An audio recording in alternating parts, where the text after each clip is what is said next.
மனம் போல் வாழ்வு. ஆசிரியர் ஜேம்ஸ் ஆலன். மொழிபெயர்ப்பாளர் வ.உ. சிதம்பரம் பிள்ளை. முதல் அத்தியாயம். நினைப்பும் ஒழுக்கமும்.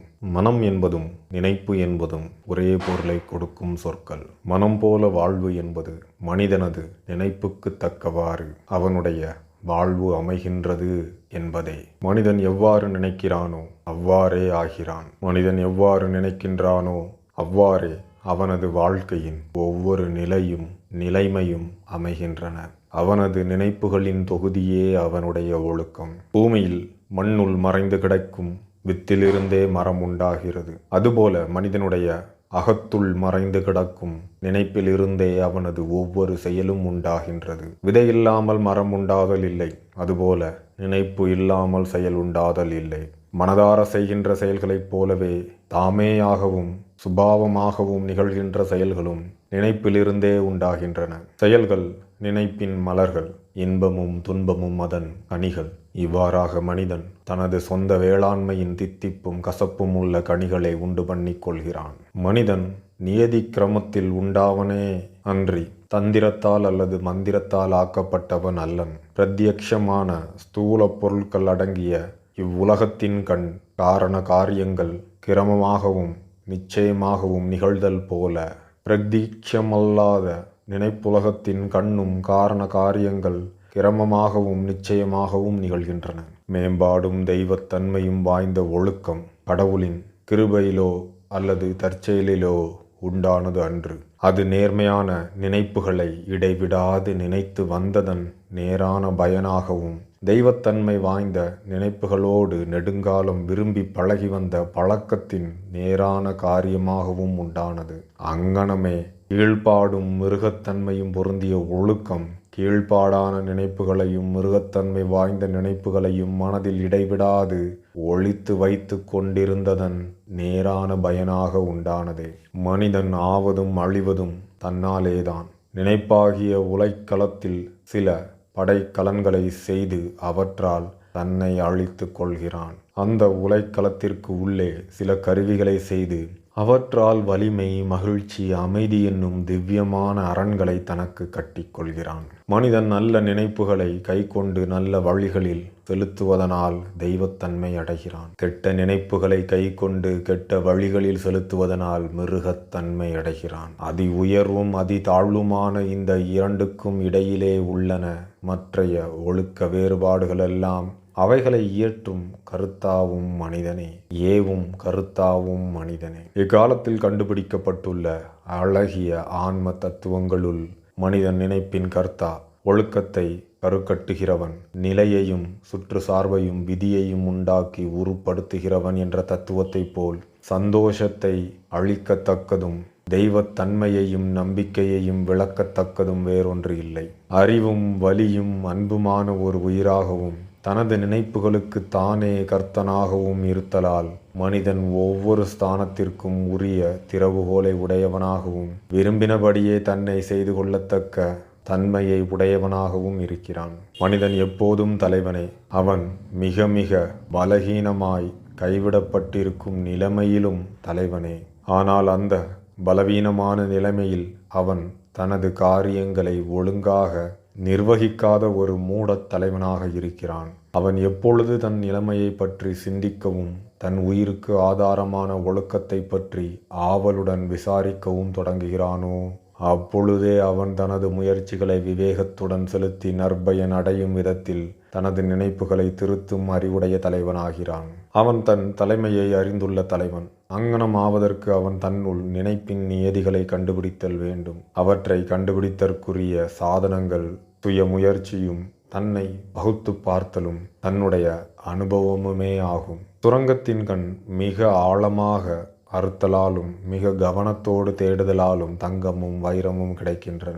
மனிதன் தனது ஆன்மாவாகிய சுரங்கத்தின் கண் ஆழ்ந்து தேடுவானாயின் தனது ஆன்மாவை பற்றிய ஒவ்வொரு உண்மையினையும் காணல் கூடும். மனிதன் தன் நினைப்புகள் தன்னிடத்தும் பிறரிடத்தும் தனது வாழ்க்கையிடத்தும் நிலைமைகளிடத்தும் உண்டு பண்ணும் காரியங்களைக் கண்டு பொறுமையான அபியாசத்தாலும் விசாரணையாலும் காரண காரியங்களை பொருத்தி பார்த்தும் அறிவும் வலியும் ஞானமுமான தன்னை பற்றிய அறிவை அடைவதற்கு மார்க்கமாக பிரதிதினமும் நிகழும் ஒவ்வொரு சிறிய சம்பவத்தும் அவன் கொள்ளும் அனுபவம் முழுவதையும் உபயோகித்து தனது நினைப்புகளை எச்சரிக்கையாக காத்து தன்வசப்படுத்தி தக்க வழியில் திருப்புவானாயின் தானே தனது ஒழுக்கத்தை ஆக்குபவன், தானே தனது விதையை விதிப்பவன் என்னும் உண்மைகளை நன்றாக அறிவான். தேடுகிறவன் காண்பான், தட்டுகிறவனுக்கு கதவு திறக்கப்படும் எனும் உண்மைகள் இவ்விஷயத்திற்கு மிக பொருத்தமானவை. ஏனெனில் பொறுமை, பயிற்சி, விடாமுயற்சி இவற்றால் மட்டுமே மனிதன் ஞானாலயத்தின் வாயிலுள் பிரவேசித்தல் கூடும். 2ஆம் அத்தியாயம். நினைப்பும் நிலைமையும். ஒரு மனிதனது மனம் விவேகத்துடன் பயிர் செய்யத்தக்க அல்லது காடாகும்படி விட்டுவிடத்தக்க ஒரு தோட்டத்திற்கு சமமானதாகும். பயிர் செய்தாலும் செய்யாவிட்டாலும் தோட்டம் ஏதேனும் ஒரு விளைவை கொடுக்கும். அதில் பிரயோஜனமுள்ள வித்துக்கள் விதைக்காத பட்சத்தில் பிரயோஜனமற்ற பூண்டுகளின் வித்துக்கள் ஏராளமாக விழுந்து பல பூண்டுகள் உண்டாகும். ஒரு தோட்டக்காரன் தனது நிலத்தில் உள்ள புல் பூண்டுகளை நீக்கி தனக்கு வேண்டும் கனிகளையும் மலர்களையும் கொடுக்கத்தக்க மரங்களையும் செடிகளையும் அதில் வைத்து வளர்த்தல் போல மனிதன் தமது மனத்தில் உள்ள குற்ற நினைப்புகளும் பயனற்ற நினைப்புகளும் அசுத்த நினைப்புகளும் ஆகிய புல் பூண்டுகளை நீக்கி ஆரோக்கியமும் செல்வமும் வலிமையுமாகிய மலர்களையும் இன்பமும் புகழும் முக்தியுமான கனிகளையும் கொடுக்கத்தக்க குற்றமற்ற நினைப்புகளும் பயனுள்ள நினைப்புகளும் சுத்தமான நினைப்புகளும் ஆகிய செடிகளையும் மரங்களையும் வைத்து வளர்த்து கொள்ளலாம். இங்கனம் செய்து வருவதால் மனிதன் தனது ஆன்மாவினது தோட்டத்தின் எஜமானன் என்றும் தனது வாழ்க்கையின் கர்த்தன் என்றும் விரைவிலோ தாழ்ப்பிலோ தெரிந்து கொள்வான். அன்றியும் அவன் நினைப்பின் நியதிகளை தன்னுள் காண்கிறான். நினைப்பு சக்திகளும் மனோ அம்சங்களும் தனது ஒழுக்கத்தையும் நிலைமையையும் விதியையும் எங்கனம் உருப்படுத்துகின்றன என்பதை நாளுக்கு நாள் நன்றாக அறிகின்றான். நினைப்பும் ஒழுக்கமும் ஒன்றே. ஒழுக்கம் புறநிலைமைகள் மூலமாகவும் சுற்றுப்பொருட்கள் மூலமாகவுமே வெளிப்படக்கூடும். ஆதலால் ஒரு மனிதனது புறநிலைமைகள் அவனுடைய அகநிலைமைகளுக்கு எப்போதும் ஒத்தே இருக்கும். இதனால் ஒரு கால நிலைமைகள் அவனுடைய எல்லா ஒழுக்கங்களையும் காட்டுமென்று சொல்லிவிட முடியாது. அந்நிலைமைகள் அவனுடைய அபிவிருத்திக்கு இன்றியமையாததாக அவனுடைய முக்கிய நினைப்புகள் சிலவற்றோடு நெருங்கிய சம்பந்தம் உடையவனாயிருக்கும். ஒவ்வொரு மனிதனும் தனது ஆன்ம நியதிப்படிதான் அவன் இருக்க வேண்டிய இடத்தில் இருக்கிறான். எந்த நினைப்புகளால் தன்னுடைய ஒழுக்கத்தை உண்டாக்கி கொண்டானோ அந்த நினைப்புகளே அவனை அந்த இடத்திற்கு கொண்டு வந்திருக்கின்றன. அவன் வாழ்க்கையில் எதுவும் உண்டாவதில்லை. எல்லாம் ஒருபொழுதும் பிழையாத ஒரு நியதியின் காரணமாகவே நிகழ்கின்றன. இவ்வுண்மை தனது நிலைமைகளில் திருப்தி உடையவர்களுக்கும் திருப்தி இல்லாதவர்களுக்கும் ஒரே விதமாக பொருந்தும். மனிதன் வளர்ந்து நாளுக்கு நாள் மேம்படுகின்ற உயிராதலால் மனிதன் கற்பதற்கும் மேம்படுத்துதலுக்கும் உரிய நிலைமையில் இருக்கிறான். ஒரு நிலைமையால் அவன் பெரும் ஆன்ம பாடத்தை அவன் கற்றதும் அது நீங்கி வேறு நிலைமைகள் ஏற்படுகின்றன.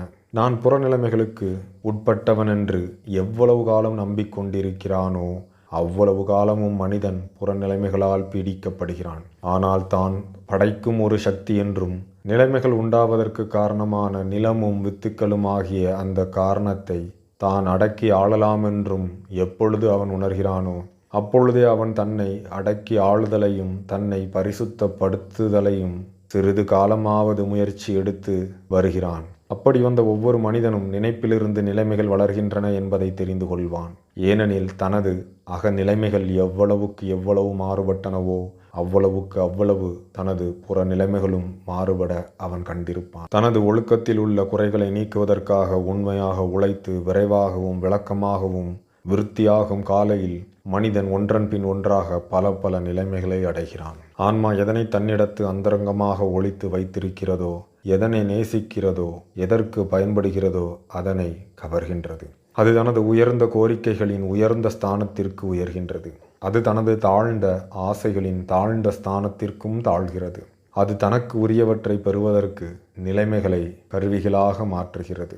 மனமாகிய நிலத்தில் விதைத்த அல்லது விழுந்து முளைக்கும்படி விட்ட ஒவ்வொரு நினைப்பு வித்தும் விரைவிலோ அல்லது காலம் கடந்தோ தனக்குரிய செயலாக மலர்ந்து பின்னர் தனக்குரிய நினைப்பும் நிலைமையுமாகிய கனிகளை தருகின்றது. நல்ல நினைப்புகள் நல்ல கனிகளையும் கெட்ட நினைப்புகள் கெட்ட கனிகளையும் தருகின்றன. நிலைமைகளாகிய புற உலகம் நினைப்பாகிய அக உலகத்திற்கு தக்கபடி தன்னை திருத்திக் கொள்கின்றது. இன்பத்தை தரும் புற நிலைமைகளும் முடிவில் ஒருவனுக்கு நன்மை பயக்கும் கருவிகளே. தனது விளைவுகளை தானே அறுத்து அடைபவன் ஆதலால் மனிதன் இன்ப துன்பங்களின் மூலமாக அறிவடைகின்றான். தன்னை ஆளும் உள்ளூர்ந்த ஆசைகளையும் நல்ல நினைப்புகளையும் கோரிக்கைகளையும் பின்பற்றி சென்று முடிவில் அவற்றின் பலன்களை தனது புற நிலைமைகளில் அடைகின்றான். வளர்ச்சிக்கும் திருத்தத்திற்கும் உரிய நியதிகள் எந்த இடத்திலும் உள்ளன. ஒருவன் கள்ளுக்கடையையோ சிறைச்சாலையையோ அடைவது ஊழ் அல்லது நிலைமையின் கொடுமையால் அன்று. அவனுடைய ஈன நினைப்புகளும் இழிந்த ஆசைகளுமே அவனை அந்த இடங்களில் கொண்டு போய் சேர்க்கின்றன. பரிசுத்த மனதை உடைய மனிதன் குற்றத்திற்கு ஆளாதல் அவனுக்கு புறத்திலுள்ள அச்சக்தியின் வலியாலும் அன்று. குற்ற நினைப்பை நெடுங்காலம் தன் மனத்தில் அந்தரங்கமாக பரிபாலித்து வந்தான். நிலைமை அந்நினைப்பின் மொத்த சக்தியையும் வெளிப்படுத்துவதற்கு சந்தர்ப்பம் மனிதனை ஆக்குவதில்லை. அஃது அதனை அவனுக்கு தெரிவிக்கின்றது. பாவ நினைப்புகள் இல்லாமல் ஒருவன் பாவங்களை புரிதலும் அதன் பலன்களாகிய துன்பங்களை அனுபவித்தலும் இல்லை. அவ்வாறே புண்ணிய நினைப்புகள் இல்லாமல் ஒருவன் புண்ணியங்களை புரிதலும் அவற்றின் பலன்களாகிய இன்பங்களை அனுபவித்தலும் இல்லை. தன் நினைப்புக்கு தானே எஜமானும் படைப்பாளனுமாகையால் தன்னை ஆக்கிக் கொள்பவனும் தானே. தன் நிலைமைகளை ஆக்குபவனும் திருத்துபவனும் தானே. பிறருக்கும் பொழுதே ஆன்மா தனக்குரிய இடத்தை அடைகின்றது. அது பூமியில் சஞ்சரிக்கும் காலம் வரையில் தன்னை தனக்கு காட்டுபவனாகவும் தனது சுத்தாசுத்தங்களையும் பலாபலன்களையும் பிரதிபலிப்பாக காட்டுவனவாவுமாகிய புற நிலைமைகளை கவர்கின்றது. மனிதர் தாம் வேண்டுவதை கவர்வதில்லை, தமக்கு உரியதையே கவர்கின்றனர். அவருடைய மனோபீஷ்டங்களும் மனோராஜ்யங்களும் பேராசைகளும் தத்தம் ஒவ்வொரு அடியிலும் உலைவடைகின்றன. ஆனால் அவரது உள்ளூர்ந்த நினைப்புகளும் ஆசைகளும் தத்தம் நல்ல அல்லது தீய உணர்வுகளை உண்டு தளர்கின்றன. நமது இன்ப துன்பங்களையும் உண்டாக்கும் தெய்வம் நம்மிடத்திலேயே இருக்கின்றது. அந்த தெய்வம் நாமேதான். மனிதன் தானே கைக்கு விலங்கிட்டுக் கொள்கிறான். நினைப்பும் செயலும் ஊழின் சிறையாளர். அவை தீயனவாயின் தன்னை சிறைப்படுத்துகின்றன. விடுதலை செய்யும் தூதரும் அவையே. அவை நல்லனவாயின் தன்னை விடுதலை செய்கின்றன. தாம் விரும்புவனவற்றையும் கோருவனவற்றையும் மனிதன் அடைவதில்லை.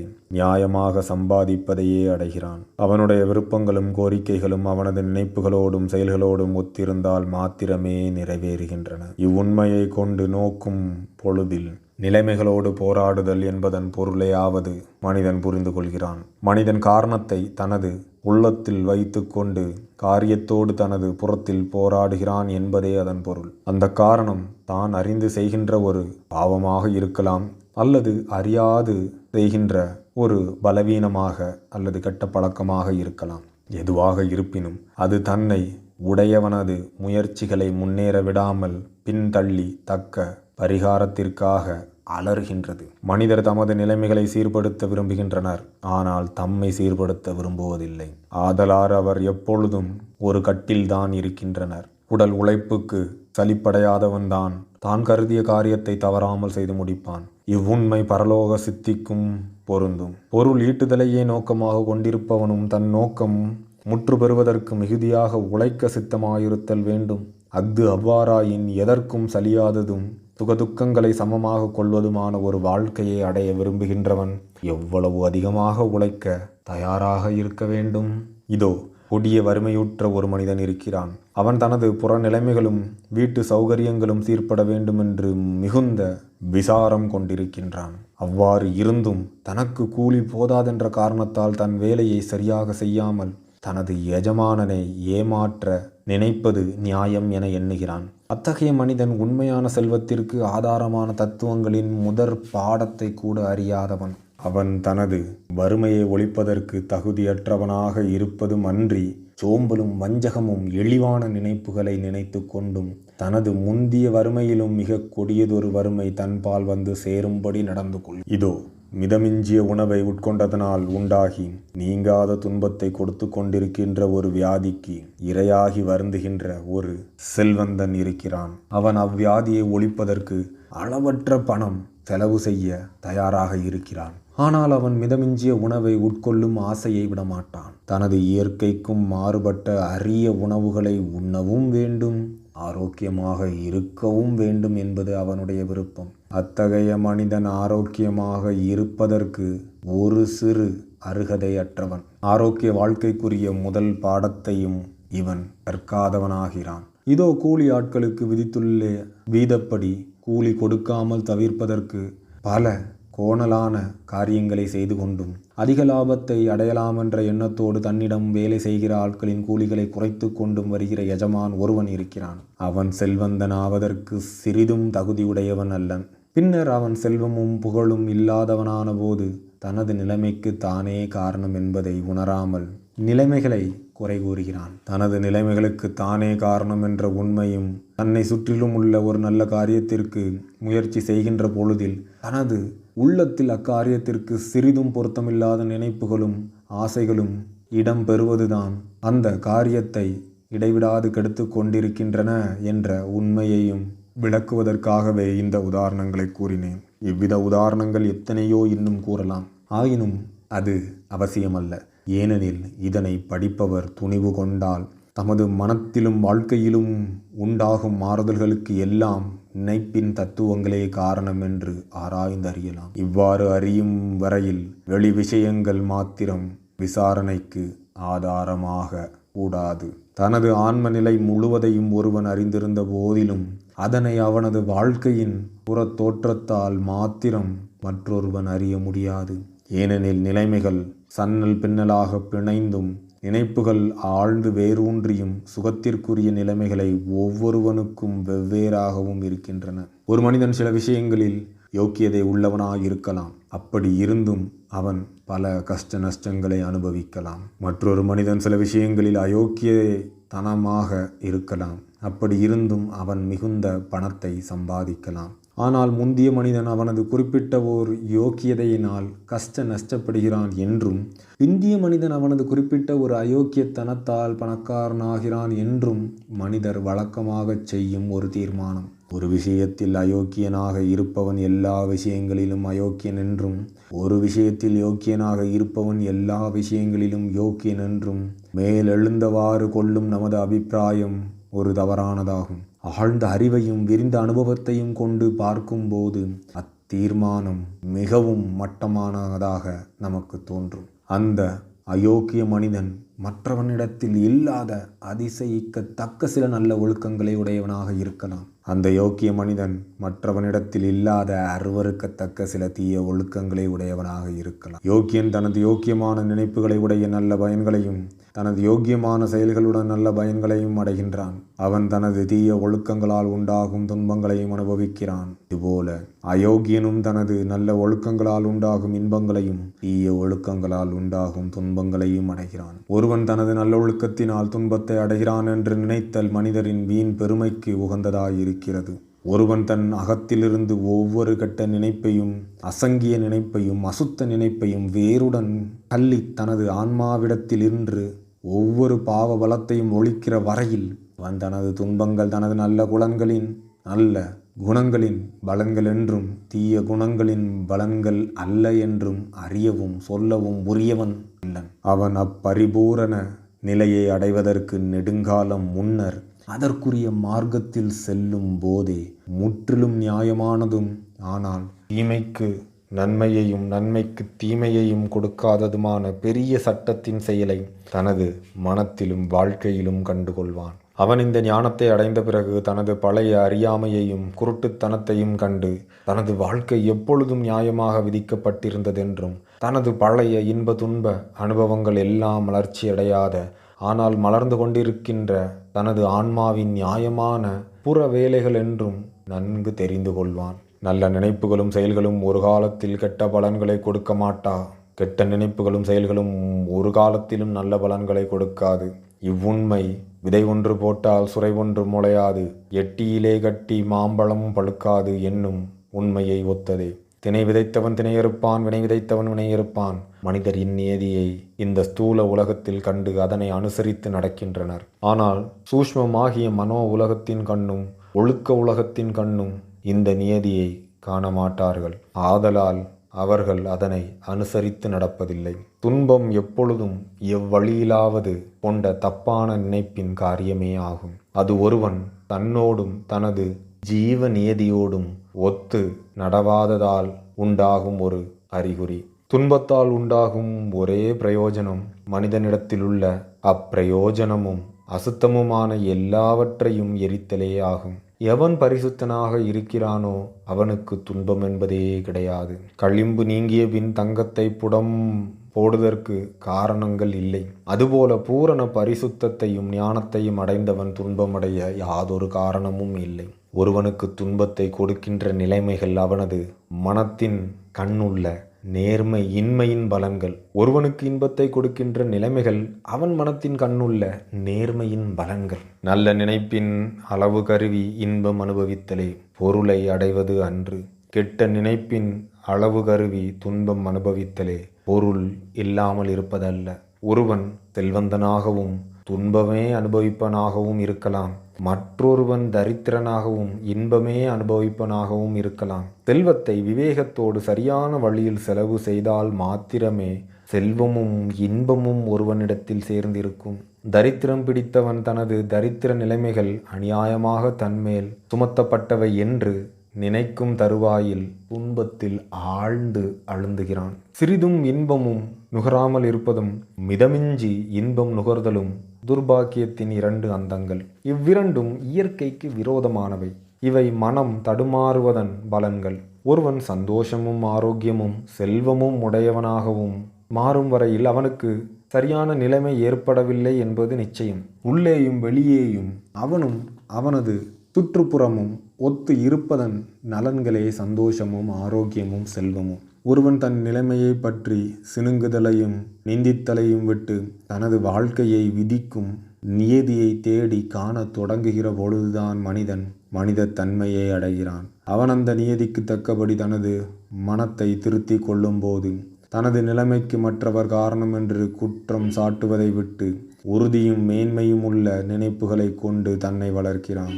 தனது நிலைமைகளோடு போராடுதலை விட்டு தனது நிலைமைகளை தான் விரைவில் பெருக்கிக் கொண்டு தனது நிலைமைகளை அடைவதற்கு துணை கருவிகளாகவும் தனக்குள் மறைந்து கிடக்கும் சக்தியையும் திறமைகளையும் கண்டுபிடித்தற்கு சாதனங்களாகவும் உபயோகித்து கொள்ளத் தொடங்குகிறான். பிரபஞ்சத்தை ஆளும் தத்துவம் ஒழுங்கே அன்றி குழப்பம் அன்று. வாழ்க்கையின் உயர்நிலை நீதியே அன்றி அநீதி அன்று. உலகத்தில் ஆன்ம அரசாங்கத்தை ஏற்படுத்தி நடத்தி வரும் சக்தி தர்மமே அன்றி அதர்மம் அன்று. இஃது இங்கனம் இருப்பதால் பிரபஞ்சம் சரியாக இருக்கிறதென்று காண்பதற்கு மனிதன் தன்னை சரியாக்கி கொள்ள வேண்டும். தன்னை சரியாக்கும் பொழுதில் அவன் பொருட்களை பற்றியும் மற்றவர்களை பற்றியும் தனது நினைப்புகளை எவ்வாறு மாற்றுகிறானோ அவ்வாறே அப்பொருட்களும் மற்றவர்களும் தன்னிடத்தில் மாறுதல் அடைவதை அவன் காண்பான். இவ்வுண்மைக்கு சான்று ஒவ்வொரு மனிதனிடத்திலும் உண்டு. தன்னுடைய மனதுக்குள் சென்று பார்த்தலாலும் தன்னை பகுத்து பார்த்தலாலும் அதனை எளிதில் காணக்கூடும். ஒருவன் தனது நினைப்புகளை அடியோடு மாற்றட்டும், உடனே அஃது அவனுடைய வாழ்க்கையின் புறநிலைமைகளில் உண்டு பண்ணும் விரைவான மாறுதல்களை கண்டு அவன் ஆச்சரியம் அடைவான். மனிதர் நினைப்பை அந்தரங்கமாக அடக்கி வைத்து கொள்ளலாம் என்று கருதுகின்றனர். அது முடியாது. நினைப்பு விரைவில் பழக்கமாகின்றது. பழக்கம் விரைவில் நிலைமையின் உருவை அடைகின்றது. மிருகத்தனமான நினைப்புகள் மது உண்டலும் காம நுகர்ச்சியும் ஆகிய பழக்கங்களாகின்றன. அப்பழக்கங்கள் வறுமையும் வியாதியுமாகிய நிலைமைகளில் உருக்களை அடைகின்றன. பல்வகை அசுத்த நினைப்புகளும் தளர்ச்சியையும் குழப்பத்தையும் கொடுக்கும் பழக்கங்களாகின்றன. அப்பழக்கங்கள் தடுமாற்றமும் தவறுமாகிய நிலைமைகளின் உருக்களை அடைகின்றன. பயமும் சந்தேகமும் சஞ்சலமும் பொருந்திய நினைப்புகள் பலகீனமும் உறுதியின்மையையும் துணிவின்மையுமான பழக்கங்களாக உருமாறுகின்றன. அப்பழக்கங்கள் தோல்வியும் வறுமையும் அடிமைத்தனமுமாகிய நிலைமைகளின் உருவங்களை அடைகின்றன. சோம்பலான நினைப்புகள் அசுத்தமும் அயோக்கியமும் பொருந்திய பழக்கங்களாகின்றன. அப்பழக்கங்கள் பிணியும் இரத்தலும் ஆகிய நிலைமைகளின் உருக்களை அடைகின்றன. வெறுப்பும் குற்றம் காண்பதும் பொருந்திய நினைப்புகள் குற்றம் சாட்டுதலும் தாக்குதலும் ஆகிய பழக்கங்களாகின்றன. அப்பழக்கங்கள் காயமும் உபத்திரவமுமாகிய நிலைமைகளில் உருவங்களை அடைகின்றன. பலவித சுயநல நினைப்புகளும் சுயலாபத்தை நாடும் பழக்கங்களாகின்றன. அப்பழக்கங்கள் ஏறக்குறைய கஷ்டங்களை உண்டாக்கும் நிலைமைகளின் உருவங்களை அடைகின்றன. இவற்றிற்கு மாறாக பல வகையான நல்ல நினைப்புகளும் அன்பு செலுத்துதலும் அருள் புரிதலுமாகிய பழக்கங்களாகின்றன. அப்பழக்கங்கள் மனோகரமும் குதூகலமும் தரும் நிலைமைகளின் உருவங்களை அடைகின்றன. பரிசுத்த நினைப்புகள் மிதமாக அனுபவித்தலும் தன்மை அடக்கி ஆளுதலும் ஆகிய பழக்கங்களாகின்றன. அப்பழக்கங்கள் சாந்தமும் சமாதானமும் தரும் நிலைமைகளின் உருவங்களை அடைகின்றன. தைரியமும் தன்னம்பிக்கையும் துணிவுமான நினைப்புகள் ஆண்மை பழக்கங்களாகின்றன. அப்பழக்கங்கள் வெற்றியும் நிறைவும் சுதந்திரமாகிய நிலைகளின் உருக்களை அடைகின்றன. ஊக்க நினைப்புகள் சுத்தமும் உழைப்புமாகிய பழக்கங்களாகின்றன. அப்பழக்கங்கள் இன்பத்தை தரும் நிலைமைகளின் உருக்களை அடைகின்றன. அமைதியும் பொறுத்தலும் ஆகிய நினைப்புகள் சாந்தமான பழக்கங்களாகின்றன. அப்பழக்கங்கள் பாதுகாப்பையும் வாழ்வையும் நல்கும் நிலைமைகளின் உருவங்களை அடைகின்றன. அன்பும் சுயநலமின்மையும் ஆகிய நினைப்புகள் பிறருக்காக தன்னை மறக்கும் பழக்கங்களாகின்றன. அப்பழக்கங்கள் நிரந்தரமான செழிப்பும் செல்வமும் ஆகிய நிலைமைகளின் உருவங்களை அடைகின்றன. விடாப்பிடியாக கொண்டுள்ள ஒரு வகை நினைப்பின் தொடர், அது நல்லதாயினும் கெட்டதாயினும் தனது பலன்களை மனிதனது ஒழுக்கத்திலும் நிலைமைகளிலும் உண்டு பண்ணாமல் போகாது. ஒருவன் அடைய விரும்பும் நிலைமைகளை நேராக அடைய முடியாது.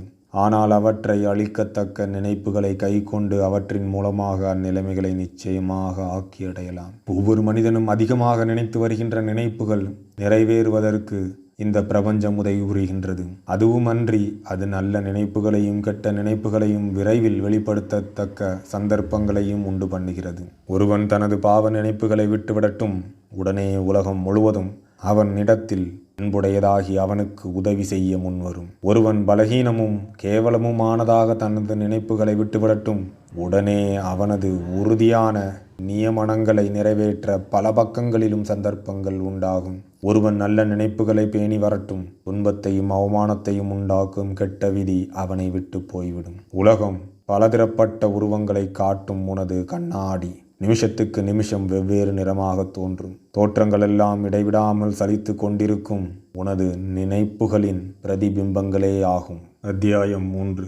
நினைப்பும் சரீரமும் ஆரோக்கியமும். மனம்தான் ஆண்டவன், உடல் அடிமை. மனம் கொள்கின்ற நினைப்புகளை ஒட்டியே உடல் நடக்கின்றது. சட்டவிரோதமான நினைப்புகளை ஒட்டியே உடல் நடக்கின்றது. சட்டவிரோதமான நினைப்புகளால் சரீரம் நோய்களையும் அழிவையும் விரைவில் அடைகின்றது. நல்ல நினைப்புகளாலும் சந்தோஷ நினைப்புகளாலும் உடல் பொலிவையும் அழகையும் பெறுகின்றது. வியாதியும் ஆரோக்கியமும் நிலைமைகளைப் போலவே நினைப்பில் வேரூன்றி இருக்கின்றன. வியாதி நினைப்புகளை வியாதியுள்ள சரீரம் வெளிப்படுத்தும். அச்ச நினைப்புகள் மனிதனை ஒரு வெடிகுண்டு எவ்வளவு துரிதத்தில் கொல்லுமோ அவ்வளவு துரிதத்தில் கொல்ல கண்டிருக்கிறோம். அவ்வளவு வேகமாக கொல்லாவிட்டாலும் அவை வெடிகுண்டு போலவே உண்மையாக அநேக மனிதர்களை இடைவிடாது கொன்று விட்டிருக்கின்றன. வியாதி வருமோ என்று பயப்படுகிறவர்களே வியாதியை அடைகிறவர்கள். மனக்கவலை உடல் முழுவதிலும் விரைவில் ஒழுங்கீனத்தை உண்டாக்கி வியாதி வருவதற்கு வழி செய்து வைக்கின்றது. பரிசுத்தமற்ற நினைப்புகளை உடல் நிறைவேற்றாவிட்டாலும் அவை நரம்புக்கட்டை சீக்கிரத்தில் உடைத்து கெடுத்துவிடும். பலமும் சுத்தமும் சந்தோஷமும் பொருந்திய நினைப்புகள் உடலுக்கு ஊக்கத்தையும் ஆரோக்கியத்தையும் அழகையும் கொடுக்கின்றன. சரீரம் மென்மையானது, எப்படி வேண்டுமானாலும் அப்படி ஆகத்தக்கதுமான ஒரு கருவி. அதில் எந்த நினைப்புகள் வருகின்றனவோ அந்த நினைப்புகளோடு அது இணங்கி நடக்கின்றது. பழக்கங்களாக உண்டாகிய நினைப்புகள் தமது நல்ல பலன்களையோ கெட்ட பலன்களையோ உடலில் உண்டு பண்ணுகின்றன. மனிதர்கள் எவ்வளவு காலம் அசுத்த நினைப்புகளை கொண்டிருக்கிறார்களோ அவ்வளவு காலமும் அசுத்தமும் விஷமும் கலந்த இரத்தத்தை கொண்டிருப்பார்கள். சுத்தமான இதயத்திலிருந்து சுத்த வாழ்க்கையும் சுத்த உடலும் உண்டாகின்றன. அசுத்த மனத்திலிருந்து அசுத்த வாழ்க்கையும் அசுத்த உடலும் உண்டாகின்றன. செய்கை, வாழ்க்கை, நடத்தை என்பவற்றிற்கு நினைப்பே கரு. அந்த ஊற்றை சுத்தப்படுத்துங்கள், அனைத்தும் சுத்தமாக மாறிவிடும். தனது நினைப்புகளை மாற்றிக்கொள்ளாத மனிதன் தனது உணர்வுகளை மாற்றிக்கொள்வதால் பயனில்லை. தனது நினைப்புகளை சுத்தமாக்கி கொண்ட மனிதன் அசுத்த உணவை விரும்ப மாட்டான். சுத்த நினைப்புகள் சுத்தமான பழக்கங்களை உண்டு பண்ணுகின்றன.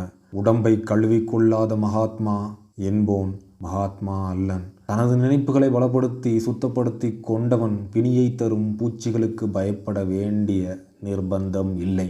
நீங்கள் உங்கள் சரீரங்களை காக்க விரும்புவீர்களாயின் உங்களது மனதை காத்து கொள்ளுங்கள். உங்கள் சரீரங்களை புதுப்பிக்க விரும்புவீர்களாயின் உங்களது மனத்தை சுத்தப்படுத்துவீர்களாக. பகைமையும் பொறாமையும் ஆசா பங்கமும் ஏக்கமும் பொருந்திய நினைப்புகள் உடலிலிருந்து அதன் ஆரோக்கியத்தையும் அழகையும் பறித்து கொள்கின்றன. ஒரு கடுகடுத்த முகம் தற்செயலாக உண்டாவது அல்ல, அது கடுகடுத்த நினைப்புகளாலேயே உண்டாகின்றது. முகத்தின் அழகை கெடுக்கும் திரைச்சீலைகள் முட்டாள்தனத்தாலும் காம குரோதங்களாலும் ஆணவத்தாலும் உண்டாகின்றன. 96 வயதுள்ள ஒரு மங்கையை, அதாவது பெண்ணை நான் அறிவேன். அவளுடைய முகம் 12 வயதுள்ள ஒரு குழந்தையின் முகத்தைப் போல மாசற்றதாகவும் பிரகாசமானதாகவும் விளங்குகின்றது. ஒரு வாலிப புருஷனை நான் அறிவேன். அவனுடைய முகம் ஒரு வயோதிகனுடைய முகத்தைப் போல விகாரமாக இருக்கிறது. இவற்றுள் ஒன்று பிரகாசமாக இனிமையுள்ள மனதின் பயனாக உண்டாகி இருக்கிறது. மற்றொன்று காமம், குரோதம், அதிருப்தியுடைய மனோ பலத்தின் பயனாக உண்டாகி இருக்கின்றது. அறைகளுக்குள் காற்றும் வெளிச்சமும் ஏராளமாக செல்லும்படி விட்டால் அன்றி உங்களது இருப்பிடம் இன்பத்தையும் சுகத்தையும் நல்காது. அதுபோல உங்களது மனதுக்குள் சந்தோஷமும் நல்ல எண்ணமும் சாந்தமுமான நினைப்புகளை தாராளமாக விடாமல் உங்களுடைய உடல் ஆரோக்கியமும் உரமும் பெறாது. உங்களது முகம் பிரகாசமும் அழகும் இனிமையும் பொருந்தி இராது. வயதானவர்களுடைய முகங்களில் இரக்கத்தால் உண்டான திரைகளும் பலமும் பரிசுத்தமும் பொருந்திய நினைப்பால் உண்டான திரைகளும் காம குரோதங்களால் உண்டான திரைகளும் இருக்கின்றன. அவற்றை பிரித்து அறியாதவர் யார்? நல்லொழுக்கத்தில் வாழ்நாளை கழித்தவர்களுக்கு உடலானது சூரியன் உதயமாவதைப் போன்றது. சாந்தமும் சமாதானமும் இனிமையும் பொருந்தி இருக்கும். நான் சில காலத்திற்கு முன்னர் ஒரு தத்துவ ஞானியை அவரது மரணப்படுக்கையில் பார்த்தேன். அவருக்கு வயது முதிர்வை தவிர வேறு எந்த அடையாளங்களும் உண்டாகவில்லை. அவர் எவ்வளவு இன்பத்தோடும் சமாதானத்தோடும் வாழ்ந்திருந்தாரோ அவ்வளவு இன்பத்தோடும் சமாதானத்தோடும் இறந்தார். உடலின் வியாதிகளை நீக்குவதற்கு உற்சாக நினைப்புக்கு சமானமான வைத்தியன் வேறு இல்லை. கவலையையும் துக்கத்தையும் போக்குவதற்கு நல்ல மனம் போன்ற நட்பு வேறில்லை. ஒருவன் பகையும் இகழ்ச்சியும் சந்தேகமும் பொறாமையும் பொருந்திய நினைப்புகளில் இடைவிடாது வாழ்ந்து கொண்டிருத்தல் தானே உண்டாக்கி கொண்ட சிறைய சாலையில் தான் அடைக்கப்பட்டிருக்கும்படி செய்துவிடும். ஆனால் எல்லோரையும் நல்லவராக நினைத்தலும் எல்லோரோடு உற்சாகமாக இருத்தலும் எல்லோரிடத்தும் உள்ள நன்மைகளை கண்டறிய பொறுமையுடன் முயற்சி செய்தலும் ஆகிய சுயநலமற்ற செயல்களே மோட்ச வீட்டின் வாசலாகும். ஒவ்வொரு நாளும் ஒவ்வொரு உயிரிடத்திலும் சமாதான நினைப்புகளை கொண்டு வாழ்தல் அந்த நினைப்புகளை உடையவர்களுக்கு அளவற்ற அமைதியை கொடுக்கும். அத்தியாயம் 4. நினைப்பும் காரியமும். நினைப்பை காரியத்துடன் சம்பந்தப்படுத்தாமல் விவேகமான காரிய சித்தி ஒன்றையும் அடைதல் முடியாது. பெரும்பாலானோர் வாழ்க்கையாகிய பெரும் கடலில் நினைப்பாகிய படகை அதன் போக்கில் விட்டு விடுகின்றனர். இன்ன காரியத்தை செய்து முடிக்க வேண்டுமென்ற லட்சியம் இல்லாதல் ஒரு பாவமாகும். தனக்கு அழிவும் ஆபத்தும் வராமல் இருக்க விரும்புகிறவன் லட்சியம் இல்லாமல் இருக்கக்கூடாது. எவர் தன்மது வாழ்க்கையில் எந்த ஒரு காரியத்தையும் லட்சியமாக கொள்ளாது இருக்கின்றனரோ அவர் பலவீனத்தின் அறிகுறிகளாகிய சில்லறை தொந்தரவுகளுக்கும் எளிதில் இரையாவார்கள். அந்த பலவீன குறிகள் மனதாரச் செய்யும் பாவங்களைப் போலவே தோல்வியையும் நஷ்டத்தையும் துக்கத்தையும் கொடுக்கும். ஏனெனில் பலத்தை பெருக்கி கொண்டிருக்கிற பிரபஞ்சத்தில் பலவீனம் நீடித்து நிற்க முடியாது. ஏனெனில் பலத்தை படைத்து கொண்டிருக்கிற பிரபஞ்சத்தில் பலவீனம் நீடித்து நிற்க முடியாது. ஒருவன் ஒரு நியாயமான காரியத்தை தன் உள்ளத்தில் குறிப்பிட்டு கொண்டு அதனை செய்து முடிக்க முயற்சி செய்ய வேண்டும். அவன் அக்காரியத்தை தனது நினைப்புகளை கவரும் மத்திய பொருளாக கொள்ள வேண்டும். அது அவனுடைய அந்த கால சுபாவத்திற்கு ஏற்றபடி ஒரு வைதீக காரியமாகவோ லௌகீக காரியமாகவோ இருக்கலாம். ஆனால் அது எதுவாக இருப்பினும் அதனிடத்தில் அவனது நினைப்பின் சக்திகள் எல்லாம் உறுதியாக ஒருமுகப்படுத்தப்பட வேண்டும். அக்காரியத்தை தனது பிரதான கடமையாக கொண்டு கணத்தில் அழிந்து போகும் மனோ விருப்பம், மனோ ராஜ்யம், மனோ பாவனை முதலியவற்றில் தனது நினைப்புகளை திரிய விடாமல் அதனை செய்து முடித்ததற்கு முயலுதல் வேண்டும். இதுதான் தன்னடக்கத்திற்கும் மன ஏகாகிரகத்திற்கும் ராஜபாட்டை. தான் கருதியுள்ள காரியத்தை செய்து முடித்தலில் பலமுறை தவறினும் அவன் அடையும் ஒழுக்கத்தின் பலம் அவனுடைய உண்மையான வெற்றியின் அளவையாக இருக்கும். இது அவன் எதிர்காலத்தில் பெறும் வலிமைக்கும் வெற்றிக்கும் ஒரு புதிய அடிப்படையாகும். ஒரு பெரிய காரியத்தை ஏற்றுக்கொள்வதற்கு தகுதி இல்லாதவர் தமது கடமையை அது எவ்வளவு சிறியதாக தோன்றினாலும் குறைவின்றி செய்து முடிப்பதில் தனது நினைப்புகளை எல்லாம் செலுத்த வேண்டும். இவ்வழியாக நினைப்புகளை ஒருமுகப்படுத்தவும் ஊக்கத்தையும் மன உறுதியையும் வளர்க்கவும் கூடும். இவற்றை செய்து முடித்த பின்னர் அவரால் செய்து முடிக்க முடியாத காரியம் ஒன்றுமே இருக்காது. மிகவும் பலவீனமான ஒருவன் தனது பலவீனத்தை அறிந்தும் முயற்சியினாலும் பயிற்சியினாலும் மட்டுமே பலம் விருத்தியாகும் என்ற உண்மையை நம்பியும் அந்த நம்பிக்கையோடு அப்பொழுதே முயற்சி செய்ய ஆரம்பித்து முயற்சியின் மேல் முயற்சியையும் பொறுமையின் மேல் பொறுமையையும் பலத்தின் மேல் பலத்தையும் சேர்ப்பானாயின் அவன் இடைவிடாது பெருகிக் கொண்டே போய் முடிவில் தெய்வ பலத்தை அடைவான். உடல் பலம் இல்லாதவன் இடைவிடாமல் பொறுமையுடன் உடற்பயிற்சி செய்து தன்னை பலசாலியாக செய்து கொள்ளுதல் போல பலவீன நினைப்புகளை உடையவன் சரியான நினைப்புகளை நினைக்க பழகி தனது நினைப்புகளை பலமுடையவனாக்கி கொள்ளலாம். லட்சியம் இல்லாமையும் பலவீனத்தை நீக்குதலும் காரியத்தை முன்னிட்டு நினைக்க ஆரம்பித்தலும் ஆகிய இவ்விரண்டும் தோல்வியை காரிய சித்திக்குரிய வழிகளில் ஒன்றாக கருதுபவருடைய கூட்டத்திலும் சகல நிலைமைகளையும் தனக்கு பொருந்துமாறு செய்து கொள்பவருடைய கூட்டத்திலும் உறுதியாக நினைத்து அச்சமின்றி தொடங்கி திறமையாக செய்து தங்கள் காரியத்தை முடிப்பவருடைய கூட்டத்திலும் பிரவேசிக்க வைக்கும். ஒருவன் தான் செய்து முடிக்க வேண்டிய காரியத்தை தீர்மானித்து கொண்ட பின்னர் அதனை செய்து முடித்ததற்கு உரிய நேர் வழியை மனதில் குறித்து கொண்டு இப்படி அப்படி பிறளாமல் அவ்வழியில் செல்ல வேண்டும். ஐயங்களையும் அச்சங்களையும் கண்டிப்பாக நீக்கிவிட வேண்டும். அவை நேர்வழியை கெடுத்து கோணலாக்கி முயற்சியை பயனற்றதாகவும் பிரயோஜனமற்றதாகவும் செய்கின்றன. ஐயமும் அச்சமும் பொருந்திய நினைப்புகள் ஒரு காலத்திலும் ஒன்றையும் செய்து முடித்ததும் இல்லை, செய்து முடிக்கப் போவதும் இல்லை. அவை எப்பொழுதும் தோல்வியையே அடையச் செய்யும். ஐயமும் அச்சமும் வந்து சேர்ந்தவுடனேயே உறுதியான நினைப்பும் ஊக்கமும் ஆற்றலும் காரியமும் அழிந்து போகின்றன. ஒரு காரியத்தை செய்ய உண்டாகும் விருப்பம் நாம் அதனை செய்து முடித்தல் கூடும் என்ற அறிவினால் உண்டாகின்றது. ஐயமும் அச்சமும் அறிவின் பெரிய விரோதிகள். அவற்றை அழிக்காமல் அவற்றுக்கு இடம் கொடுத்துவிட்டால் அவை தான் செல்லும் வழியில் ஒவ்வொரு அடியிலும் தன்னை தடுத்து கொண்டிருக்கும். சந்தேகத்தையும் அச்சத்தையும் வென்றவனுக்கு தோல்வி என்பதே கிடையாது. அவன் ஒவ்வொரு நினைப்பும் மிகுந்த வலிமையை கொண்டிருக்கிறது. அவன் சகல கஷ்டங்களையும் தைரியத்தோடு எதிர்த்து விவேகத்தோடு ஜெயிக்கிறான். அவனது காரியங்களாகிய செடிகள் தக்க பருவத்தில் நடப்பட்டிருக்கின்றன. அவை மலர்ந்து வெம்பி உதிராத கனிகளை தருகின்றன. காரியத்தோடு நிர்பயமாகச் சேர்க்கப்பட வேண்டிய நினைப்பு சிருஷ்டி செய்யும், அதாவது படைக்கும் சக்தியாகின்றது. எவன் இதனை அறிகின்றானோ அவன் அசைந்து கொண்டிருக்கின்ற நினைப்புகளும் ஓடிக்கொண்டிருக்கின்ற உணர்ச்சிகளும் சேர்ந்துள்ள வெறும் சுமையாக இருக்காமல் மேன்மையும் பலமும் உள்ளவனாவான். எவன் இதனை செய்கிறானோ அவன் தனது மனோசக்திகளை விவேகத்தோடும் அறிவோடும் கையாள்பவனாகிறான். அத்தியாயம் 5. நினைப்பும் காரிய சித்தியும். ஒரு மனிதன் செய்து முடிப்பவையும் செய்து முடிக்க தவறுபவையும் அவனது நினைப்புகளின் நேரான பலன்கள். சமநிலை இழத்தலே சர்வநாசம் என சொல்லும்படியாக நியாயமாக நடத்தப்படும் பிரபஞ்சத்தில் அவனவன் செய்கைக்கு அவனவன் பொறுப்பாளி. ஒருவனது பலவீனமும் பலமும் சுத்தமும் அசுத்தமும் அவனுக்கு சொந்தமானவை. அவை அவனால் உண்டானவை, மற்றொருவனால் உண்டானவை அல்ல. ஆகவே அவற்றை மாற்றக்கூடியவன் அவனே, மற்றொருவன் அல்லன். அவனது நிலைமையும் அவன் தேடிக்கொண்டதே, மற்றொருவன் தேடியது அன்று. அவனது துன்பமும் இன்பமும் அவன் உள்ளத்திலிருந்தே வெளிவந்தவை. அவன் எவ்வாறு நினைக்கிறானோ அவ்வாறே இருக்கிறான். அவன் எதை நினைத்து எங்கனம் வருந்துகிறானோ அங்கனமே இருந்து வருகிறான். ஒரு பலவீனன் ஒரு பலவானிடத்தில் உதவி பெற விரும்பினால் அல்லாமல் பலவான் அவனுக்கு உதவி செய்தல் முடியாது. அப்படி உதவி செய்தாலும் பலவீனன் தானாகவே ஒரு பலவான் ஆதல் வேண்டும். அவன் மற்றொருவனிடத்தில் கண்டு அதிசயிக்கும் பலத்தை தன் சொந்த முயற்சியால் அடைய வேண்டும். தன்னிலையை தானே மாற்றி கொள்ளாமலே அன்றி வேறொருவனும் மாற்ற முடியாது. ஒருவன் இம்சை கொடுக்கிறவனாக இருப்பதால் அநேகர் அடிமைகளாக இருக்கின்றனர். நாம் இம்சை செய்பவனை வெறுப்போம் என்று மனிதர் நினைப்பதும் சொல்வதும் வழக்கம். ஆனால் தற்காலத்தில் சிலர் இந்த கொள்கையை மாற்றி அநேக ஜனங்கள் அடிமைகளாக இருப்பதால் ஒருவன் தீமை செய்கிறான், நாம் அவ்வடிமைகளை இகழ்வோம் என்கிற கொள்கையை மேற்கொண்டு வருகின்றனர். உண்மையை நோக்கும்போது இம்சை கொடுப்பவனும் அடிமையும் மடமையில் ஒன்றாக இருக்கின்றனர்.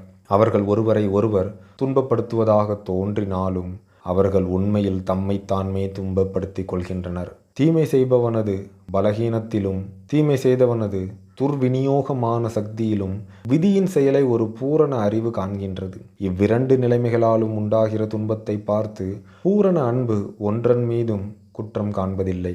இம்சை செய்கின்றவன் இம்சையை அனுபவிக்கிறவன் ஆகிய இருவரையும் ஒரு பூரண அருள் மார்போடு அணைத்துக் கொள்கிறது. பலவீனத்தை வெற்றி கண்டு சுயநல நினைப்புகள் எல்லாவற்றையும் ஒழித்துவிட்டவன் இம்சை செய்கிறவனாகவும் இம்சையை அனுபவிப்பவனாகவும் இருக்க முடியாது.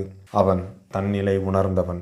ஒருவன் தனது நினைப்புகளை மேம்படுத்துவதால் மாத்திரமே உயர்வும் வெற்றியும் காரிய சித்தியும் பெறுதல் கூடும். தனது நினைப்புகளை மேம்படுத்தாவிட்டால் அவன் பலவீனமும் கீழ்மையும் தரித்திரமும் பெற்றவனாகவே இருப்பான். லௌகீக காரியங்களிலும் ஒரு மனிதன் சித்தி பெறுவதற்கு முன் தனது நினைப்புகளை சிற்றின்ப இச்சைகளில் அமிழ்த்தாமல் உயர்த்துதல் வேண்டும். அவன் காரிய சித்தி பெறுவதற்கு தனது சிற்றின்ப இச்சைகளையும் சுயநலத்தையும் பூரணமாக ஒழித்தல் வேண்டாம். அதில் ஒரு பாகமாவது ஒழித்தல் வேண்டும். சிற்றின்ப இச்சையே முதன்மையான நினைப்பாக கொண்டுள்ள ஒரு மனிதன் தெளிவாக நினைப்பதும் ஒழுங்கான காரியங்களை சிந்திப்பதும் முடியாமல் போகும். அவன் தன்னுள் மறைந்து கிடக்கும் சக்திகளை கண்டறிந்து பூர்த்தி செய்ய முடியாமல் தான் எடுத்த எந்த வேலையிலும் தவறுவான். தனது நினைப்புகளை ஆண்மையுடன் அடக்கியாளத் தொடங்காததால் அவன் தனது காரியாதிகளை செய்து முடிக்கவும் அதிக பொறுப்புகளை ஏற்றுக்கொள்ளவும் தக்க நிலைமையில் இல்லை. அவன் சுயாதீனமாக ஒன்று செய்யவும் சார்பில்லாமல் தனியாக நிற்கவும் தகுதியற்றவன். அவன் கொள்கிற நினைப்புகளே அவனுடைய சக்தி குறைவிற்கு காரணம். அபிவிருத்தியாவது, அதாவது பல்கி பெருகுவது, காரிய சித்தியாவது கஷ்டப்பட்டாலன்றி உண்டாகாது. ஒருவன் தனது குழப்பமான சிற்றின்ப நினைப்புகளை ஒழித்து தனது ஆலோசனையை வளர்ப்பதிலும் தனது தீர்மானத்தையும் சுய நம்பிக்கையையும் பலப்படுத்துவதிலும் எவ்வளவுக்கு தன் மனத்தை செலுத்துகிறானோ அவ்வளவுக்கு லௌகீக காரிய சித்தி உண்டாகும். அவன் தனது நினைப்புகளை எவ்வளவு அதிகமாக மேம்படுத்துகிறானோ அவ்வளவு அதிகமாக ஆண்மையும் நேர்மையும் ஒழுக்கமும் உள்ளவனாகி அவன் மேம்படுவதும் தவிர அவனது காரியங்களும் அதிக இன்பம் தருவதாக நீடித்து நிற்கின்றன. பிரபஞ்சம் பேராசைகளுக்கும் அயோக்கியனுக்கும் பாவம் செய்கிறவனுக்கும் அனுகூலம் செய்வது போல வெளிப்பார்வைக்கு தோன்றினாலும் உண்மையில் அவ்வாறு செய்வதில்லை. அது யோக்கியனுக்கு, பெருந்தகையாளனுக்கு, புண்ணியம் செய்கிறவனுக்கு உதவி செய்கிறது. முற்காலத்து பெரிய ஆசிரியர் எல்லோரும் இவ்விஷயத்தை வெவ்வேறு வார்த்தைகளால் வெளியிட்டிருக்கின்றனர். இதனை அறிந்து கொள்ளவும் மற்றவர்களுக்கு விளக்கி காட்டவும் வேண்டினால் ஒருவன் நாளுக்கு நாள் தனது ஒழுக்கத்தை மென்மேலும் பெருக்கி இடைவிடாது முயற்சி செய்ய வேண்டும். ஞானத்தை அடைவதற்காவது அல்லது பிரபஞ்ச சக்தியிலும் வாழ்க்கையிலும் உள்ள அழகுகளையும் உண்மைகளையும் கண்டறிவதற்காவது சமர்ப்பிக்கப்பட்ட நினைப்பின் பலனாக ஒரு விவேக சித்திகளை உண்டாக்குகிறான். அத்தகைய சித்திகள் சில சமயங்களில் வீண் பெருமையோடும் பேராசையோடும் சம்பந்தப்பட்டிருக்கலாம். ஆனால் அவை அக்குணங்களிலிருந்து உண்டானவை அல்ல. அவை சுயநலமற்ற சுத்த நினைப்புகளிலிருந்தும் நெடுங்கால அரிய முயற்சிகளிலிருந்தும் இயல்பாக உண்டானவை. ஆன்ம சித்திகள் பரிசுத்தமான கோரிக்கைகளின் பலன்கள். எவன் இடைவிடாமல் உயர்ந்த நினைப்புகளையும் சிறந்த நினைப்புகளையும் நன்கு கொண்டு வாழ்கிறானோ, எவன் பரநயமும் பரிசுத்தமும் உள்ள பலவற்றிலும் நினைப்பை செலுத்துகிறானோ, அவன் சூரிய உச்சம் அடைவதும் சந்திரன் பூரண வடிவை அடைவதும் எவ்வளவு நிச்சயமாக உள்ளதோ அவ்வளவு நிச்சயமாக ஞானத்தையும் ஒழுக்க மேம்பாட்டையும் அடைவான். செல்வாக்கும் இன்பமும் உள்ள ஸ்தானத்திற்கு உயர்வான். எவ்வகையான காரிய சித்தியும் முயற்சியும் முடிவும் நினைப்பின் மகுடமாகும். தன்னடக்கம், துணிவு, தூய்மை, நடுநிலைமை, நன்றாக செலுத்தப்பட்ட நினைப்பு இவற்றின் உதவியால் மனிதன் உயர்கிறான். சிற்றின்ப இச்சை, சோம்பல், அசுத்தம், அநீதி, மனக்குழப்பம் என்பனவற்றால் மனிதன் தாழ்கிறான். ஒரு மனிதன் இவ்வுலகத்தில் மிக உயர்ந்த ஸ்தானத்திற்கும் ஆன்ம உலகத்தில் மிக உயர்ந்த பதவிகளுக்கும் உயரலாம். பின்னர் அகங்காரமும் சுயநலமும் அயோக்கியத்தனத்தையும் பொருந்திய நினைப்புகளுக்கு இடம் கொடுத்து பலகீனத்திற்கும் தரித்திரத்திற்கும் தாழலாம். நியாயமான நினைப்பால் பெற்ற வெற்றிகளை எச்சரிக்கையோடு போற்றி காக்க வேண்டும். வெற்றி பெறுகிற சமயத்தில் அங்கனம் செய்யாமல் அநேகர் மறுபடியும் தோல்வியுறுகின்றனர். தொழில் உலகம், புத்தி உலகம், ஆன்ம உலகம் இவற்றில் எதிலினாலும் பெறுகின்ற சித்திகள் குறித்த வழிகளில் சரியாக செலுத்தப்பட்ட நினைப்பின் நேரான பலன்களே. அவையெல்லாம் ஒரே விதியால் ஆளப்படுகின்றன. அவையெல்லாம் ஒரே தன்மையனவாக இருக்கின்றன. வித்தியாசமெல்லாம் அடையும் பொருளில் உள்ள வித்தியாசமே. சிறிய சித்தி பெற விரும்புகிறவன் சிறிது கஷ்டப்பட வேண்டும். பெரிய காரியங்களை பெற விரும்புகிறவன் பெரிது கஷ்டப்பட வேண்டும். மிக உன்னதமான நிலையை அடைய விரும்புகிறவன் மிக மிக கஷ்டப்பட வேண்டும். அத்தியாயம் 6. மனோதிருஷ்டிகளும் மனோ சிருஷ்டிகளும். மனோதிருஷ்டி உடையவர் உலகத்தின் காவலர் ஆவார். மனோதிருஷ்டியாவது விழித்து கொண்டு பல நல்ல காரியங்களை நினைப்பில் கண்டு கொண்டிருத்தல். இந்த ஸ்தூல உலகம் சூக்ஷ்ம உலகத்தை ஆதாரமாக கொண்டிருத்தல் போன்று மனிதர் பாவங்களையும் இழிவான செயல்களையும் செய்யும் போது, கஷ்டங்களை அனுபவிக்கும் போதும் தம்மை சேர்ந்த மனோதிருஷ்டியாளரது அழகிய மனோதிருஷ்டிகளால் போஷிக்கப்படுகின்றனர். மனித சமூகம் தனது மனோதிருஷ்டியாளரை மறுத்தல் முடியாது. அவருடைய மனோ சிருஷ்டிகள் மங்கி போகவும் அழிந்து போகவும் விடுதல் முடியாது. அஃது அம்மனோ சிருஷ்டிகளில் வாழ்கின்றது. அவை ஒரு காலத்தில் பிரத்யக்ஷத்தில் காணவும் அறியவும் தக்க உண்மைகள் என்று அஃது அறியும். நூலாசிரியரும் சிற்பிகளும் சித்திரக்காரரும் பாவலரும் தீர்க்கதரிசிகளும் ஞானிகளுமே மறு உலகத்தை காட்டுகிறவர்கள், மோட்ச உலகத்தை உண்டாக்குகிறவர்கள். அவர்கள் வாழ்ந்திருந்ததினாலேயே இவ்வுலகம் செம்மையாக இருக்கின்றது. அவர்கள் இல்லாத பட்சத்தில் உழைத்து வருந்தும் மனித சமூகம் அழிந்து போயிருக்கும். எவன் தனது இருதயத்தில் ஒரு உயர்ந்த மனோ சிருஷ்டியை, ஒரு அழகிய மனோ திருஷ்டியை பேணி வருகிறானோ அவன் அதனை ஒரு காலத்தில் பிரத்யக்ஷத்தில் காண்பான். கொலம்பஸ் என்பவர் வேறொரு உலக காட்சியை தம் மனதில் பேணி வந்தார். அவர் அதனை கண்டுபிடித்தார். கோப்பர்னிக்கஸ் என்பவர் பல உலகங்களை உடைய காட்சியை, ஒரு பிரபஞ்சத்தினுடைய காட்சியையும் தன் மனதில் ஒப்பி வந்தார். அவர் அவற்றை கண்டார். புத்தர் மாசற்ற அழகும் பூரண சாந்தியும் உள்ள ஒரு மோட்ச உலகத்தின் காட்சியை தனது மனத்தில் பார்த்து வந்தார். அவர் அதனுள் பிரவேசித்தார். உங்கள் மனோதிருஷ்டிகளை பேணுங்கள், உங்களது மனோதிருஷ்டிகளை மேம்படுத்துங்கள். உங்கள் இருதயத்தில் உண்டாகின்ற அழகையும் உங்கள் தூய நினைப்புகளை அலங்கரிக்கும் அன்பையும் பரிபாலியுங்கள். ஏனெனில் எல்லா இன்ப நிலைமைகளும் எல்லா மோட்ச சாதனங்களும் அவற்றிலிருந்து வெளிப்பட்டு வளர நினைக்கும். நீங்கள் அவற்றை உண்மையாக போற்றி வருவீர்கள் ஆயின் அவற்றாலே முடிவில் உங்கள் உலகத்தை உண்டாக்கி கொள்ளலாம். ஆசை உண்டாவது அடைவதற்கே, கேட்பது பெறுவதற்கே. மனிதனது மிக இழிந்த ஆசைகள் முழுவதும் நிறைவேறுபவையாக இருக்க, அவனது மிக உயர்ந்த விருப்பங்கள் ஆதரிப்பு இல்லாமல் பலன்களை தராமல் வீண் போதல் உண்டாதல் கிடையாது. உலக நியதி அத்தகைய நிகழ்ச்சிக்கு இடம் கொடுக்காது. அத்தகைய நிலைமை ஒருபொழுதும் நேராது. அழுத பிள்ளை பால் குடிக்கும். உங்கள் மனதின் உயர்ந்த காட்சிகளை காணுங்கள். நீங்கள் காணும் காட்சிகள் போலவே ஆவீர்கள். இப்பொழுது நீங்கள் காணும் காட்சியை இனி நீங்கள் பேணும் பெறப்போகும் வளங்களுக்கு அறிகுறி. உங்களது மனோ சிருஷ்டியே நீங்கள் முடிவில் அடையும் பதவிக்கு முற்குறி. எப்படிப்பட்ட பெரிய பெயரும் முதலில் சில காலம் ஒரு மனோதிருஷ்டியாகத்தான் இருந்தது. ஆலமரம் விதையில் உறங்கிக் கொண்டிருந்தது. பறவை முட்டைக்குள் காத்து கொண்டிருக்கின்றது. ஆன்மாவின் மிக மேலான மனோதிருஷ்டியில் விழிப்பை உண்டாக்கும் ஒரு தேவதூதன் நடனமாடுகிறான். அப்பிரத்யக்ஷமான மனோதிருஷ்டிகள் பிரத்யக்ஷ சித்திகளின் வித்துக்கள். உங்கள் நிலைமைகள் பொருத்தமில்லாதவையாயிருக்கலாம். ஆனால் நீங்கள் ஒரு மனோபாவத்தை கொண்டு அதனை அடைவதற்கு முயன்றால் அந்நிலைமைகள் நீடித்து இருக்காது. நீங்கள் உள்ளத்தில் நடந்து கொண்டு புறத்தில் நின்று கொண்டிருக்க முடியுமா? ஆரோக்கியமற்ற ஒரு தொழிற்சாலையில் நெடுநேரம் வேலை செய்து, ஆரோக்கியம் இல்லாமல், ஆசார உபசாரங்கள் அறியாமல், வறுமையாலும் உழைப்பாலும் மிக வருந்தும் வாலிபன் ஒருவன் இதோ இருக்கிறான். அவன் அந்நிலைமையில் இருக்கும்போதே மேலான நிலைமைகளை தனது மனதில் கண்டு வருகிறான். அவன் அறிவு, நாகரீகம், அருள், அழகு முதலியவற்றை பற்றி நினைக்கிறான். ஒருவித வாழ்க்கையை மனதில் சிருஷ்டி செய்து மனோரதம் செய்கிறான்.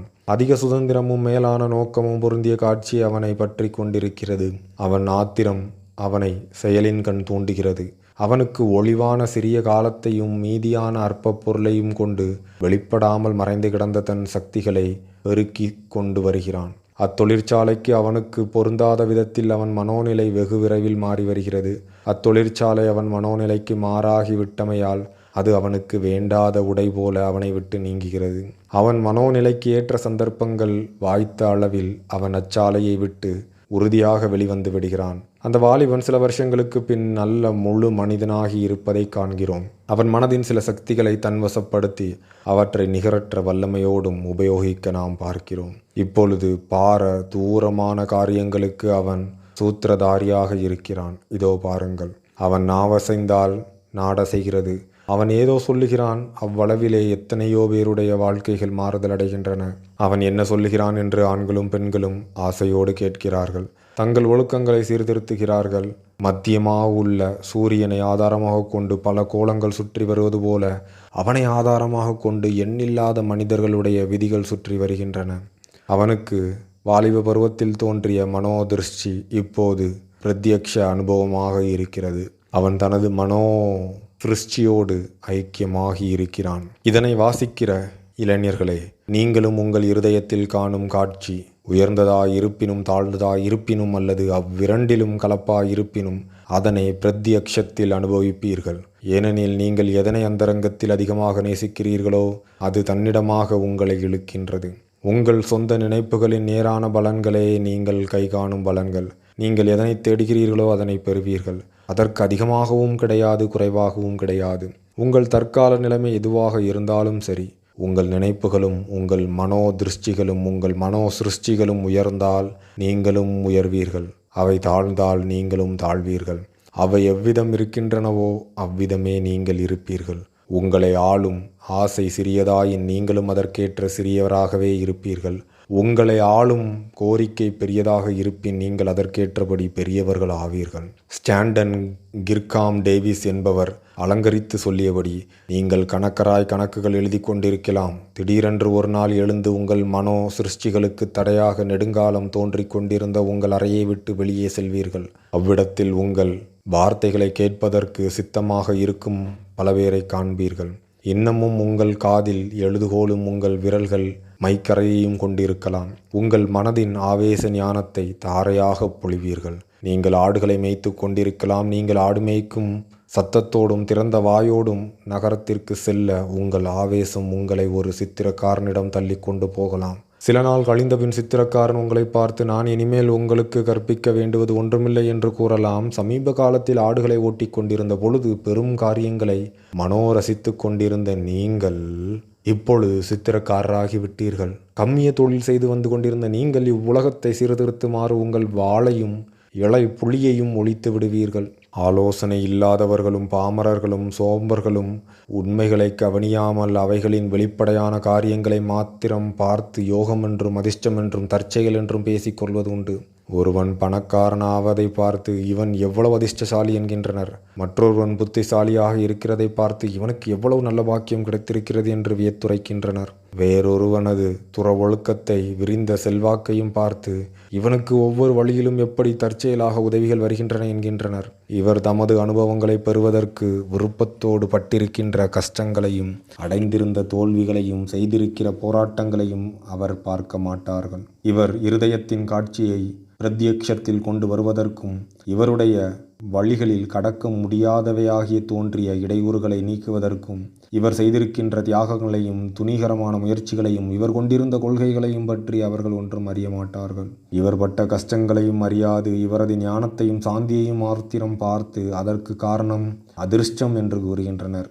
இவரது நீடிய கஷ்டமான யாத்திரையை பாராது இவர் சேர்ந்திருக்கும் இடத்தை மட்டும் பார்த்து அதனை நல்ல யோகம் என்று சொல்கிறார்கள்.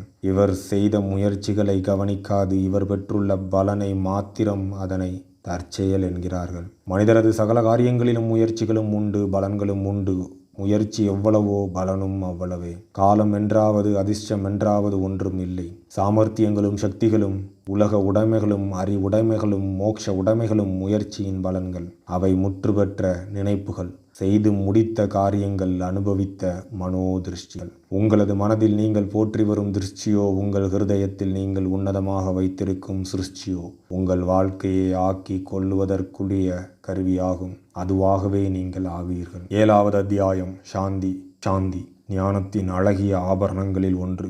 அது தன்னை அடக்கி ஆளுதலிலேயே பொறுமையுடன் நீண்ட காலம் செய்த முயற்சியின் பலன். அதன் உடைமை முதிர்ந்த அனுபவத்தையும் நினைப்பின் செயல்களையும் நியதிகளையும் நன்குணர்ந்த அறிவையும் காட்டும் ஒரு குறி. தான் நினைப்பிலிருந்து பரிணமித்த ஒரு பிராணி என்று மனிதன் எவ்வளவாக அறிகிறானோ அவ்வளவாக அமைதியாக அடைகிறான். ஏனெனில் நினைப்பின் காரியமாகவே பிறரும் பிறவையும் உண்டாகி இருக்கின்றனவென்று அறிவதற்கு அந்த அறிவு ஏதுவாக அமைகிறது.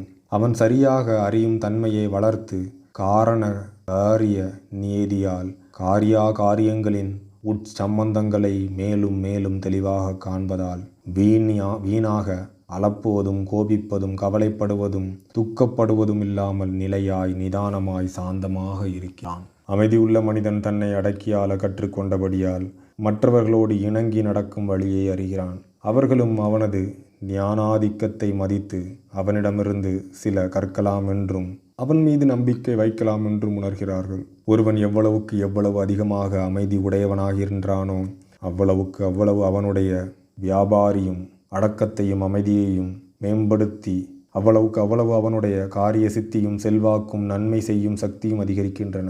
ஒரு சாதாரண வியாபாரியும் அடக்கத்தையும் அமைதியையும் பேணி வந்தால் அவனுடைய வியாபாரம் பெருக்கமடைவதை காண்பான். ஏனெனில் மிகவும் அமைதியான ஒழுக்கம் உள்ளவனிடத்தில் கொடுக்கல் வாங்கல் செய்யவே ஜனங்கள் பிரியப்படுவார்கள். திடமும் அமைதியும் உள்ள மனிதனிடத்தில் எல்லோரும் எப்பொழுதும் அன்பும் மதிப்பும் பாராட்டுவார்கள். அவன் பாலைவனத்தில் நிழல் தரும் ஒரு மரத்தை ஒத்தவன். அமைதியான மனதையும் இனிமையான வாழ்க்கையையும் நிதானமான வாழ்க்கையையும் விரும்பாதவர் எவர்? இந்த நற்குணங்கள் வாய்ந்தவர்களுக்கு மழை பெய்தாலும் வெயில் காய்ந்தாலும் வேறு எந்தவிதமான மாறுதல் உண்டானாலும் ஒன்றுமில்லை. ஏனெனில் அவர்களிடத்தில் இனிமையும் நிதானமும் சாந்தமும் எந்த காலத்திலும் உண்டு. நாம் சாந்தி என்று சொல்லும் ஒழுக்கமானது கல்வியின் கடைசி பாடமாகும். அதுவே வாழ்க்கையில் மலரும் ஆன்மாவின் கனியுமாகும். அது ஞானத்தைப் போல் அருமையானது. தங்கத்தினும், ஆம், 10 மாற்று தங்கத்தினும் அதிகமாக விரும்பத்தக்கது. உண்மை கடலில் எதற்கும் சலிக்காமல் வாழும் நிதான வாழ்க்கையோடு வெறும் தனார்சிதத்தை ஒப்பிட்டு பார்த்தால் தனார்சிதம் எவ்வளவு அற்பமாக தோன்றுகிறது. நாம் தினந்தோறும் காண்கின்ற மனிதரில் எத்தனை பேர் தமது அருமையான உயிர்களை வருத்துகின்றனர்? எத்தனை பேர் கடுகடுத்த முகமும் வெடுவெடுத்த பேச்சும் கொண்டு இனிமையையும் அழகையும் கெடுக்கின்றனர்? எத்தனை பேர் சமாதானத்தை அழித்து பகைமையே ஆக்குகின்றனர்? எத்தனை பேர் நிதானமான ஒழுக்கத்தை விடுத்து நீங்காத துன்பத்தை அடைகின்றனர்? தன்னை அடக்கி ஆளும் சக்தி இல்லாமல் தமது வாழ்நாட்களை வீணாக்கி தமக்கு இன்பங்களை கெடுத்து கொள்வோர் உலகில் பெரும்பான்மையான மக்களே என்பது ஒரு வினா. சான்றாண்மைக்குரிய சிறப்பு இயல்பான அழகிய சமாதானத்தோடு வாழ்பவர் மிகச் சிலரே. இன்பத்தையும் துன்பத்தையும் ஒரே விதமாக கொள்ளும் சமநிலையான மனத்தை உடையவர் மிகச் சிலரல்லவா? ஆம், மனித சமூகம் அடக்கி ஆள முடியாத காம குரோதங்களால் அலைப்புறுகிறது. அடக்க முடியாத துக்கத்தால் கதறுகின்றது. கவலையாலும் ஐயத்தாலும் கதறுகின்றது. தனது நினைப்புகளை அடக்கி பரிசுத்தப்படுத்திய ஞானியே ஆன்மாவை அலக்களிக்கும் புயல்களையும் காற்றுகளையும் தனக்கு கீழ்ப்படியச் செய்கிறான். புயல் காற்றில் அடிபட்டவையாக நின்ற ஆன்மாக்களே, நீங்கள் எந்த இடத்தில் இருப்பினும், நீங்கள் எத்தகைய நிலைமைகளில் வாழினும் இதனை தெரிந்து கொள்ளுங்கள். வாழ்க்கையாகிய பெருங்கடலில் ஆனந்தமான தீவுகள் சிரித்து கொண்டிருக்கின்றன. உங்கள் மனோ சிருஷ்டியான அழகிய கரை உங்கள் வரவிற்காக காத்து கொண்டிருக்கிறது. நினைப்பாகிய சுக்கானை உங்கள் அறிவாகிய கைகளால் தளராமல் பிடித்து கொள்ளுங்கள். உங்கள் ஜீவனாகிய ஓடத்தில் அதனை நடத்தும் ஆன்மாவாகிய மாலுமி படுத்திருக்கிறான். அவன் உறங்கிக் கொண்டிருக்கிறான்.